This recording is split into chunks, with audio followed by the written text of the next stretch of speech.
بسم الله الرحمن الرحيم. السلام عليكم ورحمة الله وبركاته. وإذن السلام دمانتين ملك ستات جوكتان. waxaan doonayaa macluumaad yar inaan idinka siiyo cabitaanka la yiraahdo Forever Aloe Vera Gel. cabitaanka waxa sameeya company-ga la yiraahdo Forever Living Products.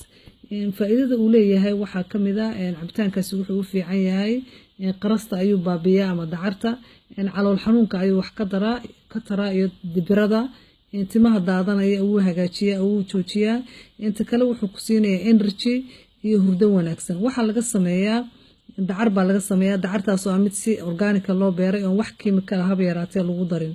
waxaana uu company-gu isticmaalaa dacarta geedka marka la soo jiro inta gudaha ku jirta inta sarena dib waxa ugu celiyaa beerta oo lagu bacrimiyaa inta gudaha qaraar badan ma laha sababtoo qaraarka badan wuxuu ku jira qolofta inta sare. waxaana ku jira fitamiin aad iyo aad u badan oo kamid yihiin vitamin A, vitamin B, vitamin C, vitamin E and D iyo vitamin B2 alif. waxa kale ku jira folic acid kaas oo ah waxa jirka unugyada cusub u sameeyo jirka bini'aadamka unugyada hore ee jirka uu leeyahayna hagaajiya.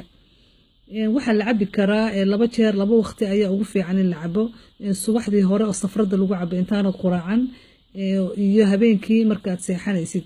waxaa loo cabi karaa koobka yar ee halka yaala ayaad ku shubanaysaa ama koob la mid ah hadaad haysatid 60 ml subaxdii 15 daqiiqo ka hor intaanad quraacan habeenkiina nus saac intaanad seexan ka hor ayaad cabaysaa.